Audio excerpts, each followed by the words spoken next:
জানিয়ে রাখি, আমরা এই মুহূর্তে অবস্থান করছি ঠিক ধানমন্ডি ৩২-এর বাড়িতে। বঙ্গবন্ধু শেখ মুজিবুর রহমানের যে বাড়িটি রয়েছে ধানমন্ডি ৩২, অর্থাৎ ঐতিহাসিক যে বাড়িটি রয়েছে, তাকে ঘিরে কিন্তু ইতিমধ্যে আপনারা জানেন যে অনেক ঘটনা ঘটে গিয়েছে। ৩ তারিখে সোশ্যাল মিডিয়ায় শেখ হাসিনার ভাষণকে কেন্দ্র করেই কিন্তু ধানমন্ডি ৩২-এ যে বাড়িটি রয়েছে তা কিন্তু ভেঙে ফেলা হয় এবং সেইখানে এক পর্যায়ে কিন্তু ঠিক ভবনটির আন্ডারগ্রাউন্ডে আরও একটি ৫তলা ভবন পাওয়া যায় এবং সেখানেই কিন্তু অনেকে ধারণা করছে যে এটি একটা আয়নাঘর। এবং সেই নিচতলার আমি যদি ৩তলা ফ্লোরের নিচে দেখাই যে এখানে কিন্তু শুধু পানি দেখা যাচ্ছে এবং এই পানির নিচে কিন্তু এখনও ২তলা ভবন রয়েছে। সব মিলিয়ে অনেকেই কিন্তু দাবি করছে এটি আয়নাঘর, অনেকেই বলছে এটি একটি গ্রাউন্ড অর্থাৎ পার্কিং গ্রাউন্ড। সব মিলিয়ে গতকালকে এখানে কিন্তু আসলে ২ জন পানিতে নেমেছিল এবং তাদের কাছ থেকে আমরা কিছু তথ্য জানতে পেরেছি। তারা অনেকেই বলেছে এখানে তারা মানুষের হাড়, মাথার চুল, মোটা রশি পেয়েছে। তবে প্রত্যক্ষ যেই দোষী রয়েছে তারা কিন্তু কোনোভাবে আমাদের এটা দেখাতে পারেনি।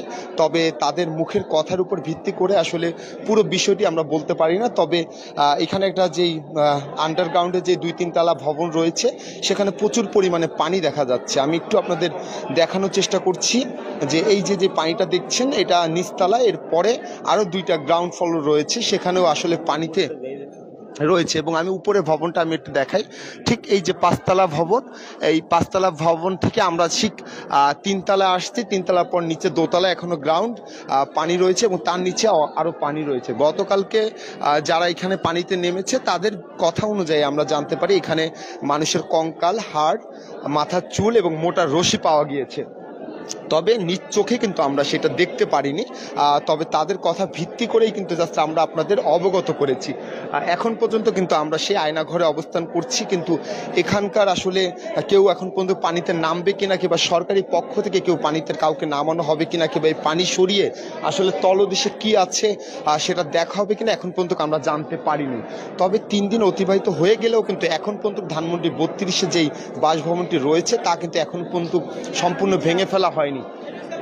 ছাত্র জনতা বুলডোজার দিয়ে এই ভবনটি ভাঙার চেষ্টা করলেও এক পর্যায়ে কিন্তু তারা চলে যায়। তবে আম জনতা যারা রয়েছে তারা কিন্তু এখানে প্রতিদিনই রড, ইট, যে যার মতো যা পাচ্ছে নিয়ে যাচ্ছে।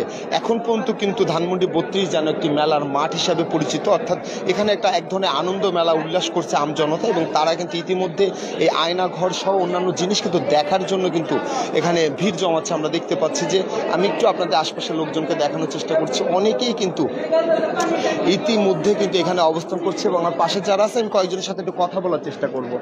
ভাই একটু আপনার সাথে কথা বলি, আপনি এখানে কেন আসছেন? আমি দেখার জন্য শুনছিলেন আসলে এখানে অনেকেই রয়েছে তারা কিন্তু জাস্ট এই আয়না ঘরের যেই কথাটি শোনা গিয়েছে সেটা কিন্তু শুনেই কিন্তু আসলে অনেকে আসছে।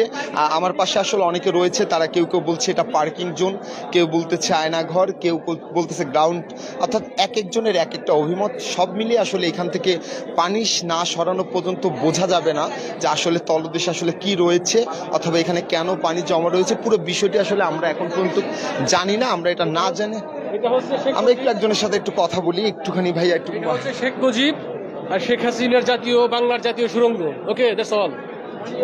এটা হচ্ছে শেখ মুজিব আর শেখ হাসিনার বাংলার জাতীয় সুড়ঙ্গ।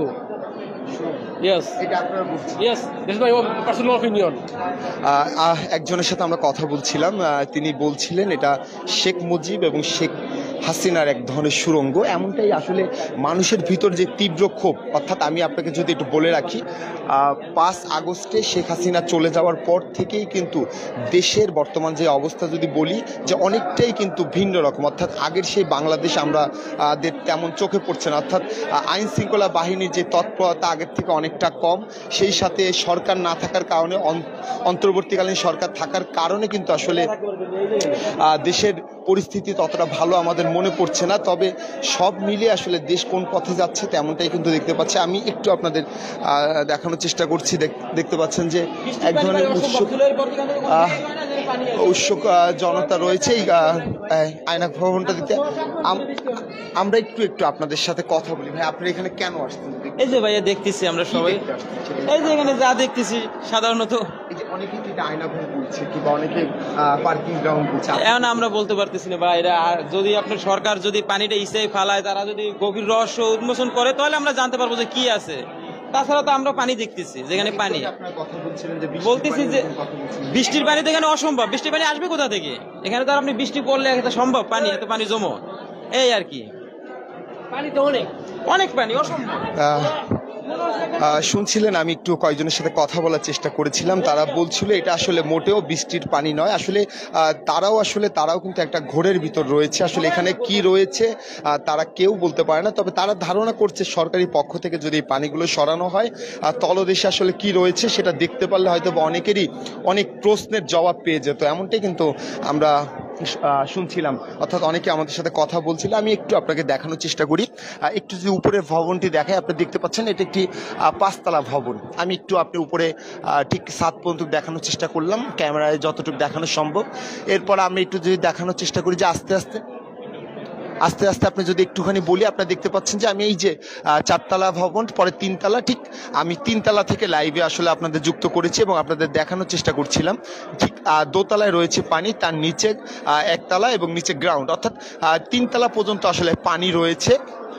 গতকালকে কিন্তু আমরা 2জন প্রত্যক্ষদর্শীর সাথে কথা বলেছিলাম। তারা বলেছিল এখানে তারা মাথার চুল, মোটা রশি, মানুষের কঙ্কাল সহ হাড় পেয়েছে। আমরা তাদের কাছে যখন প্রশ্ন করেছিলাম যে আসলে আপনারা মোটা রশি, মাথার চুল, কঙ্কাল এবং হাড় আমাদের দেখানোর চেষ্টা করেন, তাহলে আমরা বিলিভ করব। তখন তারা আমাদের দেখাতে পারেনি, তবে তারা বলছিল যে তারা পানিতে নেমেছে এবং নামার পর তারা মোটা রশি, হাড় সহ আর অন্যান্য জিনিস দেখেছে। তবে আমরা আসলে নিজ চোখে সেটা দেখিনি, তাই আমরা বিশ্বাসও করতে পারিনি।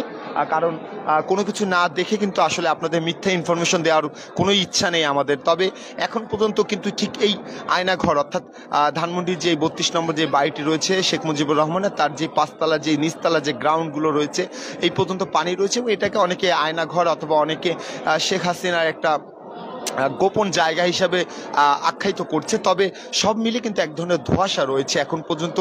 যতক্ষণ পর্যন্ত এই পানি না সরিয়ে আসলে এতে তলদেশে কি রয়েছে এটা না দেখা হয়, ততক্ষণ পর্যন্ত আসলে কিছুই বলা যাবে না।